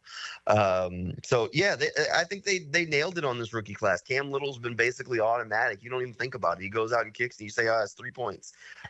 So there's a lot of things that they did right this class. You're right. We'll ridicule Baalke. This doesn't change the calculus one bit, but this class, this rookie group, it looks like he got it right. Jamal, let's talk about Indianapolis briefly, and then I want to get to the future, obviously. Again, Jamal St. Cyr of Channel 4. They've won 4 games this year, the Jaguars have. 3 of them are against the AFC South, which is interesting. And they have the opportunity to not only sweep Tennessee, but sweep Indianapolis on Sunday. And you kind of wonder where Indy will be mentally. That was horrific for them yesterday. They lost to the lowly Giants to be eliminated from the playoffs, so that means nothing now, this Jaguar-Colts game. And you just kind of wonder where the Colts will be as the Jaguars come in there on Sunday for the regular season finale. If the Jaguars finish the season with 5 wins and 4 of them came against the AFC South, and they swept the Titans and the Colts, that would mean the Jaguars finished 4-2 in the South and still had a top 10 draft pick. That's terrible. Yeah. That is absolutely terrible for this division. And it kind of makes the season's performance just much more egregious because the division was there for the taking where you could have run through it because it's such a weak group. And we all kind of knew that going in, that the conversation was supposed to be the Jaguars and the Texans. Jaguars fell apart. They missed the golden opportunity. It was gift wrapped for them. And, I mean, the Texans are kind of doing the fade to the finish thing the Jaguars did last year. Only problem is there's nobody on their heels. Yeah, that Christmas Day performance from the Texans was absolutely atrocious. And that just goes to show you, I mean, the AFC South champion at home on Christmas Day got absolutely boat raced by Baltimore. Yeah, and look, they're going to be in the playoffs, and they're going to celebrate, and they're going to go one and done probably. And the South, I think all four teams got to do a lot of soul-searching this offseason. Yeah, the South has got to be one of the worst divisions in football right now. I mean, it's bad.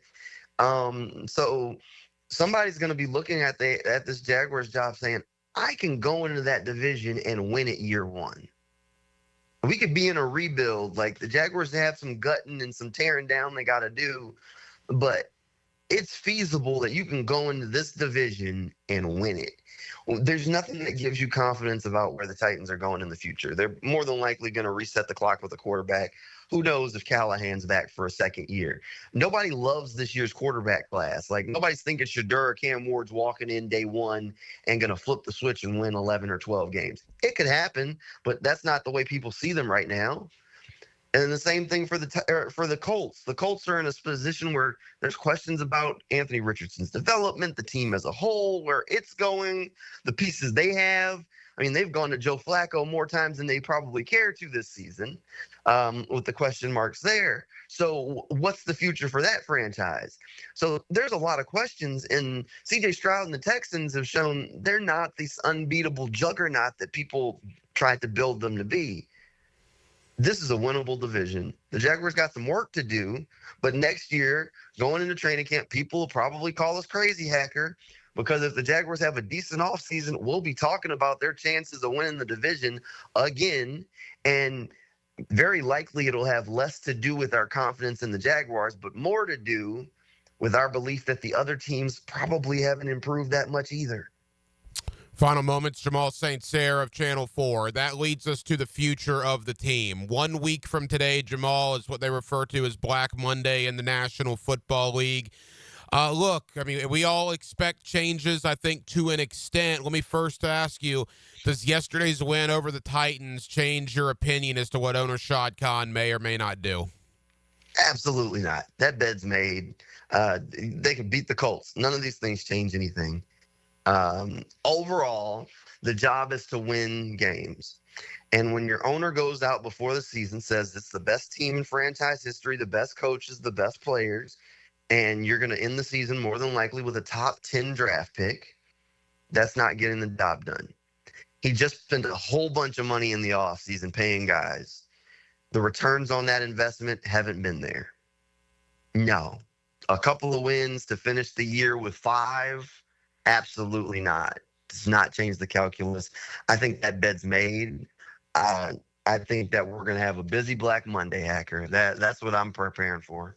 Now, there's a lot of thought about that. Is it going to be the head coach? Is it going to be the GM? Is it going to be both? The one scenario I cannot see happening is Peterson remains and Balky goes. That's the one where I can't imagine the GM goes and the head coach stays. I think they go together. I think there's a chance Peterson goes and Balky remains, but again, I can't see Peterson staying and Balky going. How active do you believe it will be next week? I think it's going to be a clean sweep. There's always the scenario. Shad hates full clean sweeps. He hates to gut it, prefers to have some sort of level of continuity. That's just been his operating protocol. I've said it before, talking with you, Hacker. Balky's a survivor. I mean, this is a dude that, everything's gone wrong around him in San Francisco, and he's always convinced them it's not me, it's them. And I think that there's always that possibility. If I was leaning right now, I know a lot of, like you said, you don't see the Doug survival thing. I think it's going to depend on how open both of them are going to want to be with that line of communication with Shad. I think there's an argument that could be made that Doug could try and sell it, but I don't know that Doug's that guy that's going to be willing to kind of throw Trent under the bus to kind of save himself. And I mean, Trent's the guy that's probably going to throw everybody under the bus to save himself. I mean, that's kind of been the operating protocol. That's the book on him at this point. Absolutely wild scenario. And you look at the other openings. New Orleans is open. The Jets are open. The Bears are open. I guess we don't know about the Raiders necessarily yet, and don't know about the Giants, although the thought is that there's guys are coming back. Dallas, the thought is McCarthy's coming back. So there may not be as many openings as was originally thought. If you look at Jacksonville compared, Jamal, to, say, the Saints, the Jets, the Bears, the other openings in the league, boy, I got to tell you, man, maybe I got my blinders on here, but this looks like a pretty appealing job. The Jaguars and the Bears are the two best jobs open right now, by far. The Jaguars and the Bears. I mean, we can talk about Mike McCarthy's contract situation in Dallas, because that star carries weight. But I'd say the Jaguars and the Bears are the two jobs. The Bears have a rookie quarterback on a rookie contract who's a former number 1 overall pick that people will look at and say, "Ooh, I can get the best out of that guy." The Jaguars have some pieces, but they have some problems too, and they have Trevor Lawrence, but they have already negotiated the long-term contract, and the book is changing on him. He's going to lose that young quarterback title at some point, right? We can't keep saying, "Oh, he's a young quarterback." So there are some good things. So I do think that the Jaguars is the second. I mean, it's in that top two. I'd probably say the Bears job might be just a little bit more attractive than the Jags, but it's going to depend on the coach and what they're looking for. Like, the one thing that Shad Khan historically has been is a hands-off owner that's going to let you kind of do your business in peace, not going to tell you what to do, not going to tell you what to draft too often. He doesn't get involved. But when he speaks, he wants to be heard. Like, he sent the message through the media during the offseason that he wasn't going to tell Doug to call plays, but he thought Doug should call plays. So, that's kind of, hey, I'm not going to tell you to do this, but here's a hint. And now it's going wrong, and I think that's part of what made his bet ultimately of where it's going to end up being. So I think this is an attractive job, Hacker. I think coaches are going to want it. I think that this isn't the problem that the Jaguars have had in some of the years past when they were doing coaching searches where they're like, nobody wants to go there. This isn't that problem. You're in a winnable division with a quarterback that people believe in, with talent on the roster. This is something that can get turned around quickly with the right pairing of general manager and head coach. And it could work. I know everybody wants Ben Johnson. He's going to be the hot guy this offseason, but I think there's some other guys out there. If you want to get crazy, Brian Flores, the defensive coordinator in Minnesota, bring that defense down here. That wouldn't be awful. I'd probably prefer an offensive guy. Like, I think the job number one of whoever the head coach is to figure out how to get the most out of Trevor Lawrence. So if that's bringing a defensive coach that has a vision for what the offense needs to be and can find offensive coordinators to facilitate, then that's fine. The thing that would concern me about bringing a defensive-minded coach is look at what happened with Tennessee. Mike Vrabel was there. He hired 2 rock star offensive coordinators that went on to get head coaching jobs. And then the third one, the offense fell apart and it never kind of rebounded. At some point, as a defensive head coach, you're going to start running out of rock star offensive coordinators. And what do you do there? Mark me down for Liam Cohen. That's the guy I want down in Tampa. Look at what they've done with Baker Mayfield. I would absolutely love that. I think Ben Johnson's probably a lofty goal for the Jaguars, but Liam Cohen, to me, is a guy I would be very, very satisfied with. Regardless of what happens, it's going to be a very interesting next 7 days. Jamal, quickly tell us about Teal the Show. Yeah, hang out with Frank Frangie over on Channel 4 every Monday and Friday night at 11:20. We try and make sense of a team that has given us more questions than answers this season. But you can always track us down on Monday or Friday night at 11:20 over on Channel 4. Jamal St. Cyr of Channel 4. Jamal, Happy New Year to you, man. Should be a really, really good 7-day period for us in the sports media business here in Jacksonville. We'll talk to you soon, pal. All right, Happy New Year, Hacker.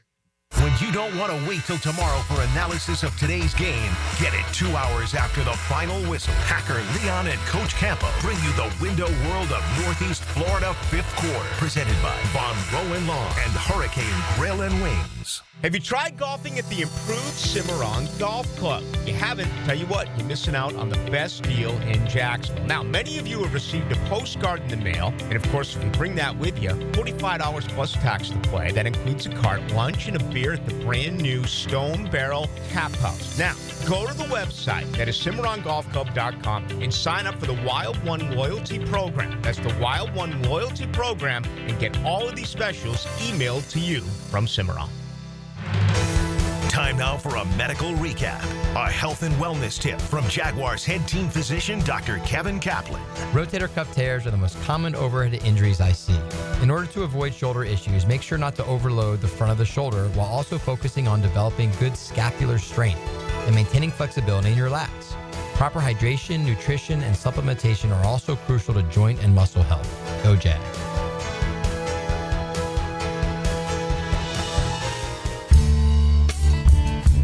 Picking here for Bout 9 Associates, where you'll find Jacksonville's most esteemed eye doctors at each of their locations. After being selected for one of the most competitive ophthalmology fellowships in the world, Dr. Frank Bowden is frequently called upon for his expert opinion. He is currently one of the few cornea and external disease specialists in the area and the founder of Bout 9. Visit Bout 9 Associates today and experience the difference. Bout 9 Associates, keeping the First Coast focused. Instant Keys. You don't have to go to the dealer. Instant Keys comes to you. Call 904-722-1111. Instant Keys saves the day if you've lost or broken keys. They can program new keys and remotes for nearly every make and model of vehicle at a fraction of the dealership cost. Fast, honest, and reliable locksmith service. Call Instant Keys, 722-1111. Go inside the huddle with our QB, David Garrard. Hey, I know if you give me time, baby, we can do whatever we want. And get into the head of an NFL signal caller. Mondays from 10 to noon on Jaguars Today. Brought to you by WaterboyJax.com on 1010XL. Mia here. When it comes to roofing, whether it be shingles, metal, or most repairs, there is one name that has protected your home since 1999. Pro Jax Roofing. Serving all of Northeast Florida, Mike and his guys have been repairing and replacing roofs for 25 years. Need insurance help? Mike's team can help. Raised in a military family, Mike provides great attention to detail with unparalleled quality and workmanship. They also have warranties, so you can have peace of mind. Call Mike today for a free estimate or online at ProJaxRoofingFL.com. Hey, Hicken here, or just call me Dreamfinders Danny. For a limited time to ring in the new year, Dreamfinders Homes is offering an amazing 4.99% fixed interest rate. Now's your chance to lock down that rate and get in the game.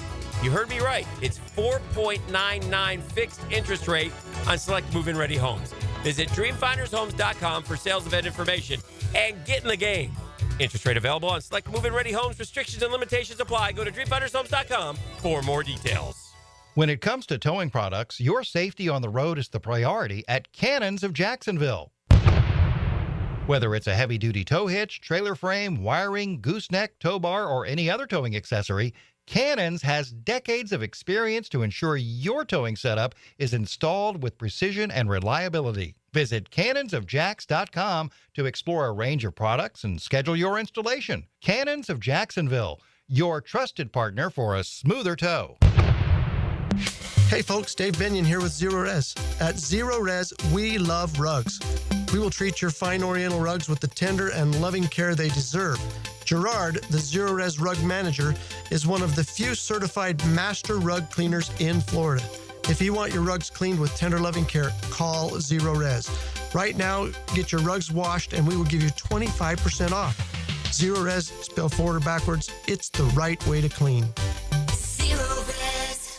Frank Franzi here for Stanley Pools. You know, pool design has come a long way, and if your pool is outdated, Stanley Pools specializes in bringing older pools up to date for the whole family to enjoy. That's why I did it a few years ago, and man, I love the way my pool looks now after we added travertine pavers and so much else. Stanley Pools has been serving our community since 1988, so call them today at 269-7277 or find them online at stanleypoolsfl.com. That's Stanley Pools, a family tradition of fine swimming pools. 1010XL is presented by Farah & Farah, exclusive injury law firm of the Jacksonville Jaguars. Protecting you and your family. Call 396-5555. Jacksonville.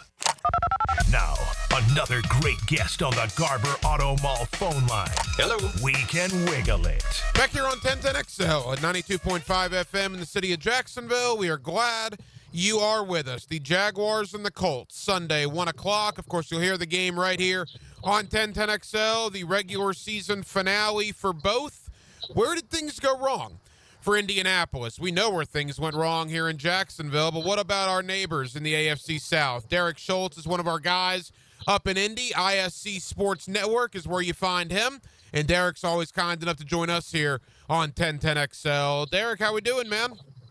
Doing great. I don't know how it is in North Florida right now, Hack, but it is like 39 degrees and pouring rain in Indy. It's just very bleak right now on New Year's Eve, and fitting given where the Colts are right now entering this final meaningless game of the season. Yeah, it's good. We got a cold front coming in here as well, so we're going to join you in the next couple of days. And look, you joined us as far as the NFL abyss on Sunday getting eliminated from the playoffs. Derek, I got to be honest, man, I was stunned with what the Giants did, particularly Drew Lock, 4 touchdown passes. How much of a shock was that to you with the Colts' performance last week? Yeah, I think it's shocking considering that the pound for pound, the New York Giants are the worst team in the NFL. And if they're not the worst team, then they're certainly the worst offense. It was an offense that came in averaging just over 14 points a game. They had scored over 20 just 3 times this year. I think they had scored 37 points in the entire month in the 3 games before Sunday, and then they break out for nearly a 50-burger against the Colts and really kind of did whatever they wanted. I mean, you know, Drew Lock, who has kind of been a journeyman backup, and, you know, not a guy that most opposing defenses has had to take seriously, kind of for 5 touchdowns, had the game of his life. And it's just a really embarrassing and disheartening way to end a season for a team that has had a knack for this, Hack. I mean, you've seen it. I mean, it harkened back to 3 years ago in Jacksonville, where the Colts had everything on the line. The Jags had nothing on the line, and yet Jacksonville dominated them. And they were the better team from the get-go. And it was just 4 quarters of getting smacked around. And that's exactly what happened in New Jersey last Sunday. Derek Schultz, ISC Sports Network up in Indianapolis with us here on 1010XL in Jacksonville. All right, there's a lot of branches I want to get to with you. First and foremost, I mean, Joe Flacco, Anthony Richardson, who do we expect to see on Sunday in the regular season finale? Yeah, we probably won't get more clarity on that until tomorrow when they get back on the practice field and Shane Steichen speaks to the media and gives a little bit more information on what's happening. Anthony Richardson was dealing with back spasms last week, which we did not hear about until late Thursday, and then into Friday started to publicize the actual severity of the issues where he had trouble even just, sitting up. So probably a pain threshold thing for him. But again, with it being a meaningless game, maybe you treat that differently than if this was a win and in type game, or if they had beaten the Giants, they still would have had a chance in Week 18 to sneak into the playoffs where the Broncos lost to the Chiefs. Obviously, all of that is off the table now, and that may change how they feel about their quarterback situation.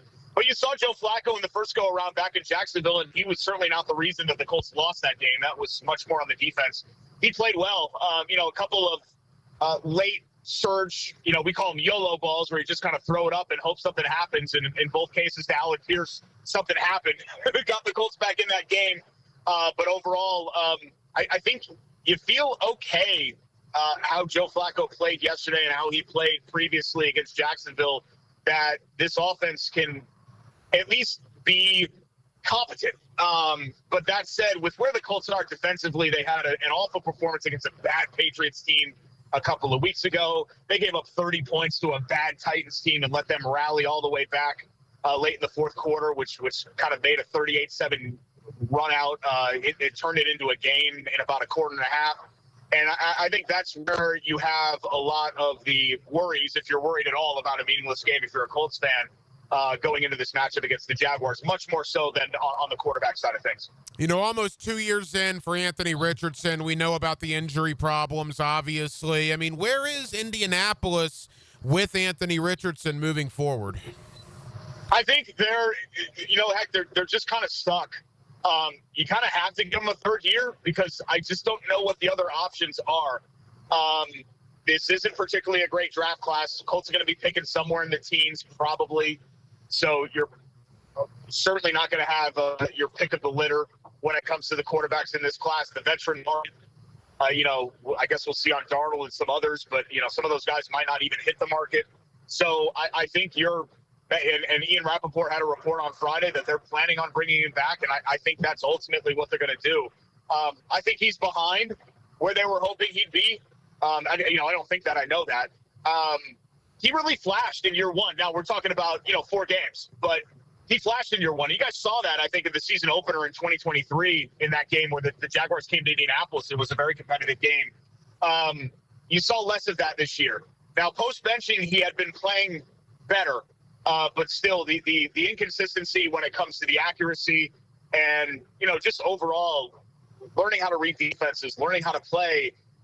I think the Colts knew going in that a guy with 13 starts under his belt at 20 years old was going to be a project. I don't think they realized how big of a project he was truly going to be because he's going to enter year 3 still having to basically learn how to play quarterback in the NFL, and that's probably not a great place for him to be. I would equate it to a lottery ticket. He can still hit, but with each passing day and with each passing game, I think you're scratching off more boxes that are losers. And I think you only have 1 or 2 left on that ticket before you have to crumple it up and try again.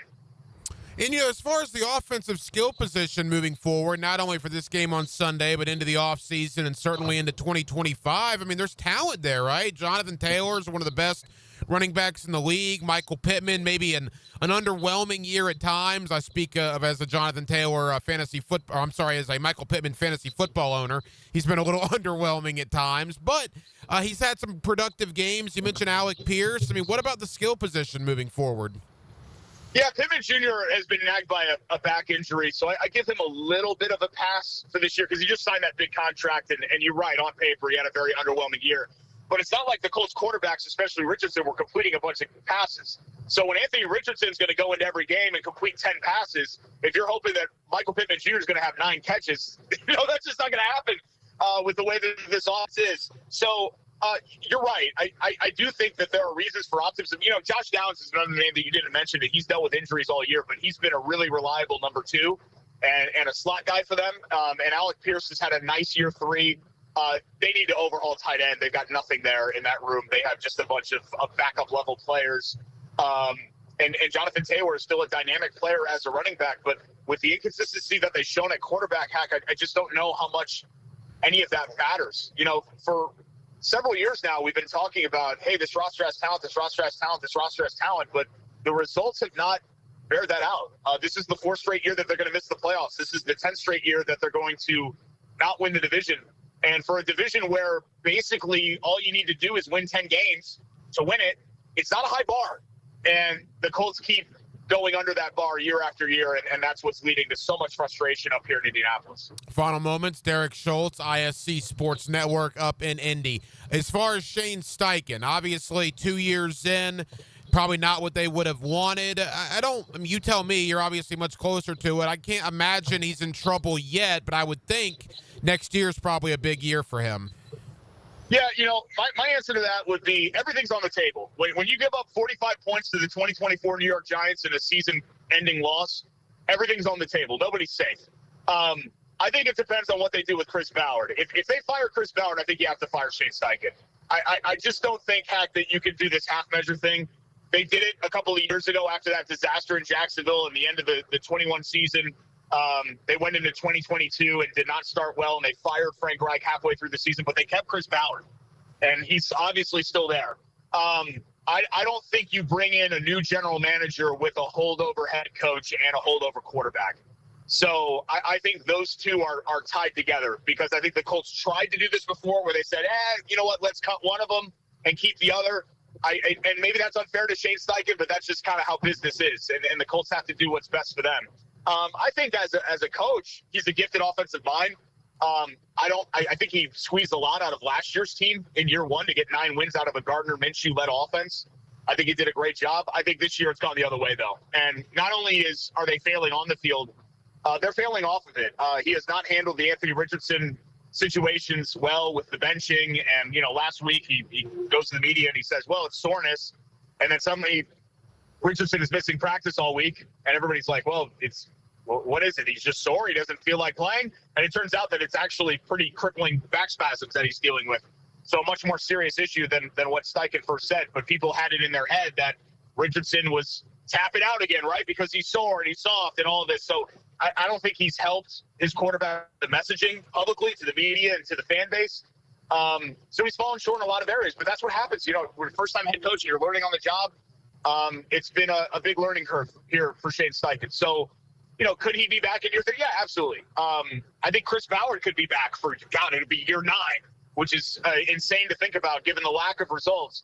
But I do think that those two are tied together. If you're going to make the decision to blow it up now, you got to blow it up all the way. You can't just, give the detonations in certain areas. You got to blow the whole thing up and start from scratch. And I know Pat McAfee made some comments earlier this week talking about, the culture there, guys being late, kind of ripping some podcasts that's going on off the field. I mean, it was interesting that McAfee, a former Colts player, obviously a very well-known national persona, kind of went in on Indianapolis a little bit. What's been the response there?